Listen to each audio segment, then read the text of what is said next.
Dear learners and viewers, welcome back to my easy learning channel. I hope you are quite well. Today I am going to teach you a most important lesson of English grammar, that is infinitive. Infinitive. This class is most important, so you are requested to watch my class first to last and not to forget subscribe my channel. Now let us discuss infinitives. মই ইয়াত কিছু বাক্য লিখিছোঁ, বাক্যবিলাক তোমালোকে লক্ষ্য কৰা। ইয়াত লিখিছোঁ মই যে টু আৰ ইজ হিউমেন, মানুহ মাতৃ ভুল। আই ৱান্ট টু গ' দেয়াৰ, মই তালৈ যাব বিচাৰোঁ। টু ফৰগিভ ইজ ডিভাইন, ক্ষমা স্বৰ্গীয় বস্তু। He will come to meet my brother, তেওঁ মোৰ ভায়েকৰ লগত দেখা কৰিবলৈ আহিব, ইত্যাদি। এই চাৰিটা বাক্যত দেখা লক্ষ্য কৰা, ইয়াত এই আৰ ভাৰ্বটো টু আৰ, গ' ভাৰ্বটো টু গ', ফৰগিভ ভাৰ্বটো to forgive, meet verb to meet. এই ভাৰ্ববিলাক আগত টু বহোৱা হৈছে আৰু এইবিলাক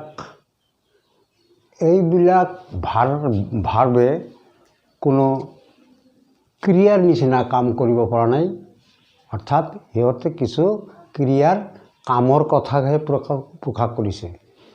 এইবিলাকে ক্ৰিয়াৰ কামৰ কথা প্ৰকাশ কৰিছে। গতিকে যেতিয়া কোনো ভাৰ্বে বাক্যত ক্ৰিয়াৰ দৰে কাম নকৰি যদি ক্ৰিয়াৰ কামৰ কথাকে প্ৰকাশ কৰে, তেতিয়া এইবিলাকক ইনফিনিটিভ বুলি কোৱা হয়। অ'কে, কি দিলে বুজিব পাৰিছা যে সাধাৰণতে বেজ ভাৰ্বৰ আগত টু বহাই ইনফিনিটিভ কৰা হয়। ইয়াত এটা লক্ষণীয় কথা যে টু ইয়াত প্ৰিপজিশ্যন নহয়, ই ইনফিনিটিভৰ মাৰ্কাৰ হিচাপে অৰ্থাৎ নিৰ্দেশক ৰূপে ব্যৱহাৰ কৰা হৈছে।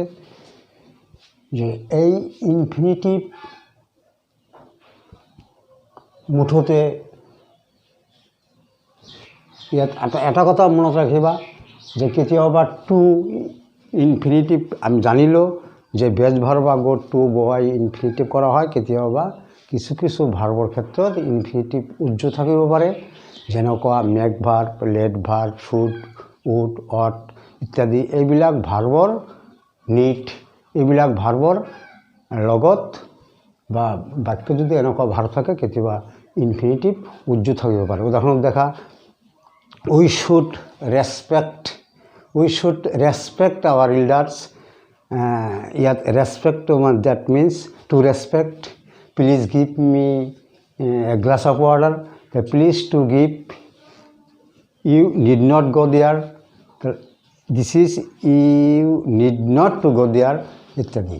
এইবিলাক ভাৰ্বৰ যদি চেণ্টেন্স থাকে তেনেহ'লে ইনফিনিটিভ কেতিয়াও উজ্জ্ব থাকিব পাৰে। অ'কে, এতিয়া যে there are two kinds of infinitive, আমি জানিলোঁ ইনফিনিটিভ কাক কয়। ইনফিনিটিভ এতিয়া কেই প্ৰকাৰৰ, যে ইনফিনিটিভ মুঠতে দুই প্ৰকাৰৰ। There are two kinds of infinitive আৰু infinitives are of two kinds. দুই ধৰণৰ ইনফিনিটিভ থাকে, এটা হৈছে চিম্পল বা নাউন ইনফিনিটিভ, আনটো হৈছে জেৰাণ্ডিয়াল বা কোৱালিফাইং ইনফিনিটিভ। তেনেহ'লে ইনফিনিটিভ দুই প্ৰকাৰ, এটা নাউন বা চিম্পল বা নাউন ইনফিনিটিভ। নাউন ইনফিনিটিভ বা চিম্পল ইনফিনিটিভে নাউনৰ নিচিনা কাম কৰে, আৰু ইপিনে জেৰাণ্ডিয়াল ইনফিনিটিভে তোমাৰ এডজেক্টিভৰ আৰু এডভাৰ্বৰ দৰে কাম কৰে। যে নাউন ইনফিনিটিভ নাউনৰ নিচিনা কাম কৰে, অৰ্থাৎ চিম্পল ইনফিনিটিভে নাউনৰ নিচিনা কাম কৰে। নাউন বাক্য যেনেকৈ ভাৰ্বৰ ছাবজেক্ট হিচাপে ব্যৱহাৰ হয়, নাউন ভাৰ্বৰ অবজেক্ট হিচাপে ব্যৱহাৰ হয়, প্ৰিপজিশ্যনৰ অবজেক্ট হিচাপে ব্যৱহাৰ হয়, ভাৰ্বৰ কমপ্লিমেণ্ট হিচাপে ব্যৱহাৰ হয়। এনেকৈ যদি ঠিক নাউনৰ যিবিলাক কাৰ্য, এইবিলাক কাৰ্য যদি কোনো ইনফিনিটিভে কৰে, তেতিয়া তাক নাউন বা চিম্পল ইনফিনিটিভ বুলি কোৱা হ'ব। মই কিছুমান উদাহৰণ লিখিছোঁ নাউনৰ ফাংচন হিচাপে যে নাউন যেনেকৈ তোমাৰ ভাৰ্বৰ ছাবজেক্ট হিচাপে ব্যৱহাৰ হয় as a subject of a verb যে to kill human is a sin মানৱ হত্যা পাপ ইয়াত টু কিল হিউম্যান এইটো ইজ ভাৰ্বৰ ছাবজেক্ট গতিকে এইটো ভাৰ্বৰ ছাবজেক্ট হিচাপে to swim is an exercise to read is a good habit to walk in the morning is good for health ইত্যাদি এইবিলাক তোমাৰ কি হৈছে যে এইটো ছুইমটো এই ইনফিনিটিভ ভাৰ্বৰ ছাবজেক্ট অৰ্থাৎ নাউন হিচাপে ব্যৱহাৰ হৈছে গতিকে এইটো নাউন ইনফিনিটিভ বা চিম্পল ইনফিনিটিভ অ'কে এতিয়া ভাৰ্বৰ অবজেক্ট হিচাপে দেখা যে হি বিগান টু ৰাইট তেওঁ লিখিবলৈ আৰম্ভ কৰিছিল এইটো টু ৰাইট টু বিগান ভাৰ্বৰ অবজেক্ট গতিকে ই নাউনৰ কাৰ্য কৰিছে গতিকে এটা চিম্পল বা noun infinitive he wishes to play তেওঁ খেলিবলৈ খোজে I shall try to remember it মই এইটো স্মৰণ ৰাখিবলৈ মই চেষ্টা কৰিম এইটো তোমাৰ টু ৰিমেম্বাৰ এইটো ইনফিনিটিভ ভাৰ্বৰ ট্ৰাই ভাৰ্বৰ অবজেক্ট ইয়াত টু ৰাইট হৈছে বিগেন ভাৰ্বৰ অবজেক্ট ইত্যাদি এইটো ভাৰ্বৰ অবজেক্ট হিচাপে ব্যৱহাৰ হৈছে গতিকে ই নাউনৰ কাম কৰিছে গতিকে এটা নাউন ইনফিনিটিভ বা চিম্পল ইনফিনিটিভ নেক্সট এতিয়া দেখা যায় ভাৰ্বৰ ছাবজেক্টিভ কমপ্লিমেণ্ট হিচাপে আমি জানো কমপ্লিমেণ্ট ভাৰ্বৰ দুই ধৰণৰ হয় এটা হৈছে ছাবজেক্টিভ কমপ্লিমেণ্ট আনটো হৈছে অবজেক্টিভ কমপ্লিমেণ্ট এতিয়া দেখা যায় he look to be sad ইয়াত he look to be sad ইয়াত তোমাৰ এই টু বিটো তোমাৰ ছাবজেক্ট কমপ্লিমেণ্ট হৈছে his pleasure is to sing তো তোমাৰ এই ইনফিনিটিভটো এই ছাবজেক্টিভ কমপ্লিমেণ্ট হিচাপে ব্যৱহাৰ হৈছে এতিয়া অবজেক্টিভ কমপ্লিমেণ্ট দেখা যে আই শ' হিম গ' অৰ্থাৎ আই শ' হিম টু গ' এইটো হৈছে তোমাৰ অবজেক্টিভ কমপ্লিমেণ্ট নাউন যেনেকৈ ভাৰ্বৰ কমপ্লিমেণ্ট হিচাপে ব্যৱহাৰ হয় ঠিক যদি কোনো ইনফিনিটিভ যদি ভাৰ্বৰ কমপ্লিমেণ্ট হিচাপে ব্যৱহাৰ হয় তেতিয়া তাক চিম্পল বা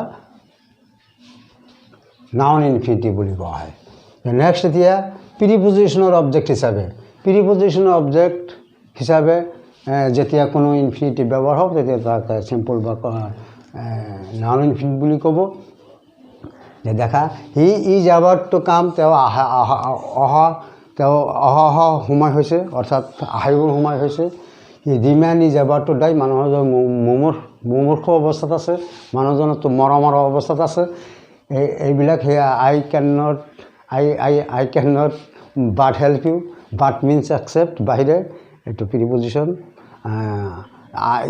আই কুড নট বাট লাভ মই নেহাঁহি নোৱাৰিলোঁ মই তোমাক সহায় নকৰি নোৱাৰিলোঁ এনেকুৱা তোমাৰ প্ৰিপজিশ্যনৰ অবজেক্ট এবাউট এইটো প্ৰিপজিশ্যন এইটো টু ডাই গতিকে নাউনৰ নিচিনা কাম কৰিছে গতিকে এটা নাউন ইনফিনিটিভ বা চিম্পল ইনফিনিটিভ অ'কে ক্লিয়াৰলি বুজিব পাৰিছা এতিয়া নেক্সট এতিয়া হৈছে তোমাৰ জেৰাণ্ডেল ইনফিনিটিভ হৈছে যে তোমাৰ কোৱালিফাইং ইনফিনিটিভ বুলি কোৱা হয় কাৰণ এইবিলাক নাউন এডজেক্টিভ যেনেকৈ নাউনক কোৱালিফাই কৰে এডভাৰ্ব যেনেকৈ ভাৰ্ব আৰু তোমাৰ এডজেক্টিভ কোৱালিফাই কৰে ঠিক এইবিলাক কোৱালিফাই কৰে কাৰণে এইবিলাকক কোৱালিফাইং ইনফিনিটিভ বুলি কোৱা হয় এণ্ড অবজেক্টিভ হিচাপে তাৰমানে এণ্ড এডজেক্টিভ হিচাপে এটা এডজেক্টিভ হিচাপে যেনেকৈ এডজেক্টিভ নাউনক কোৱালিফাই কৰে ঠিক উদাহৰণ মই ইয়াত লিখিছোঁ যে দ্যাট ইজ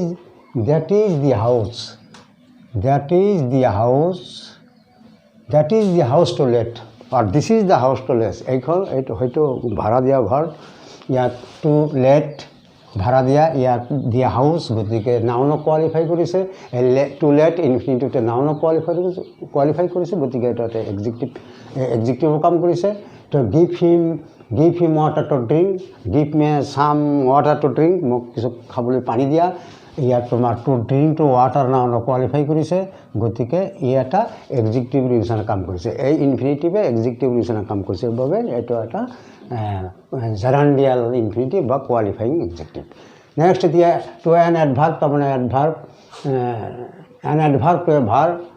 এডভাৰ্ব হিচাপে ভাৰ্বক কোৱালিফাই কৰিবলৈ যে ভাৰ্বক যদি কোৱালিফাই কৰে কোনো ৱাৰ্ডে তেনেহ'লে তাক এডভাৰ্ব বুলি কোৱা হয়।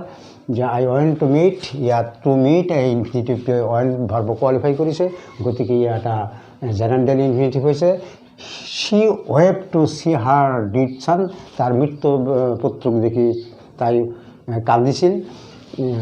ইয়াত টু চিটো এই হুইপ এই ভাৰ্বক কোৱালিফাই কৰিছে, গতিকে এইটো এটা এডজেক্টিভ এডভাৰ্বৰ কাম কৰিছে, গতিকে এইটো কোৱালিফাইং কৰিছে, গতিকে এটা জেনেৰেল ইনফিনিটিভ। অ'কে, ক্লিয়াৰলি বুজিব পাৰিছা? এতিয়া দেখা an adverb to an adjective. এডজেক্টিভক কোৱালিফাই কৰে, যেনেকৈ এডজেক্টিভক কোৱালিফাই কৰে এডভাৰ্বে, যে এডজেক্টিভ কোৱালিফাই কৰাৰ উদাহৰণবিলাক দেখা। He is glad to see me, তেওঁ মোক দেখি আনন্দিত হোৱা হৈছে। টু চি এই গ্লেড এডজেক্টিভক কোৱালিফাই কৰিছে, গতিকে এটা general infinitive. The boy is delighted to find his friends, তেওঁ তেওঁৰ বন্ধুক বিচাৰি ল'ৰাজন বৰ আনন্দিত হৈছে। টু ফাইণ্ড এই ইনফিনিটিভটো ডিলাইটেড এই এডজেক্টিভক কোৱালিফাই কৰিছে, গতিকে এটা কি তোমাৰ জেনেৰেল বা কোৱালিফাইং ইনফিনিটিভ। এতিয়া পেৰেন্থেটিকেলি অৰ টু কোৱালিফাই এ হোল চেণ্টেন্স, তাৰমানে পেৰেন্থেটিকেলি অৰ্থাৎ এইটো সম্পূৰ্ণ চেণ্টেন্সত কিছুমান যেতিয়া কোনো ইনফিনিটিভে সম্পূৰ্ণ এটা বাক্য কোৱালিফাই কৰে তেতিয়া তাক কোৱা হয় পেৰেন্থেটিকেলি বা টু কোৱালিফাই এ হোল চেণ্টেন্স এই ইনফিনিটিভ কোৱা হয়। যে দেখা যে টু স্পীক দ্য ট্ৰুথ, সঁচা কথা ক'বলৈ গ'লে আই ডু নট লাভ হিম, মই তেওঁক ভাল নাপাওঁ।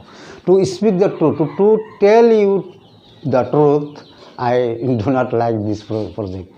ঠিক তেনেকুৱা to tell you the truth I do not like such behaviour, মই এনেকুৱা আচৰণ মই পচন্দ নহয়। সঁচা কথা তোমাক ক'বলৈ গ'লে মই এনেকুৱা ব্যৱহাৰ ভাল নাপাওঁ। এতিয়া দেখা যে স্পেচিয়েল ইউজ অফ ইট, এই ইটৰ স্পেচিয়েল এটা ইউজ আছে, special use to kill human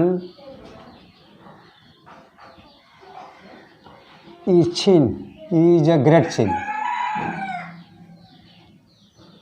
এইটো তোমাৰ ইট দি আৰম্ভ কৰিব পাৰোঁ। It is a great sin to kill human. That means তোমাৰ ইটৰ স্পেচিয়েল ব্যৱহাৰ, to finish this work is very difficult, it is very difficult to finish this work, এনেকুৱা কিছু ইনফিনিটিভ আমি ইট ইজ দি আৰম্ভ কৰিব পাৰোঁ। এইটো হৈছে স্পেচিয়েল, ইটৰ স্পেচিয়েল, এইটো এইবিলাক হৈছে ইটৰ স্পেচিয়েল ব্যৱহাৰ। এতিয়া লাষ্টত দেখা যে নোট ইনফিনিটিভৰ পেচিভ ফৰ্ম হ'ব পাৰে, যে it is impossible to do, it is impossible to do, to do is impossible, that is it is impossible to do, it is impossible to be done, passive voice. There is no' money to spend, খৰচ কৰিবলৈ টকা নাই, খৰচ কৰিবলৈ টকা নাই। There is no' money to be spend, there is no' time to waste, সময় নষ্ট কৰাৰ সময় নাই। There is no' time two B ৱাষ্টেড ইত্যাদি এইবিলাক হৈছে তোমাৰ ইয়াৰ ইনফিনিটিভৰ পেচিভ ফৰ্ম হ'ব পাৰে। গতিকে মই আজি তোমালোকক ইনফিনিটিভৰ কাক কয়, ইনফিনিটিভ কি, ইনফিনিটিভ কেই প্ৰকাৰ আৰু কি কি এই সম্পৰ্কে বিস্তাৰিত মই আলোচনা কৰিলোঁ। মই আশা কৰোঁ তোমালোকে মোৰ আলোচনাৰ পৰা বিস্তাৰিত বুজিব পাৰিছা। পৰৱৰ্তী ক্লাছত আমন্ত্ৰণ থাকিল এইখিনি সময়ত। May God keep you all well and may God save you from the COVID-19 and I also' wish you have a nice and heavy day. Thank you very much for ৱাচিং মাই ভিডিঅ'।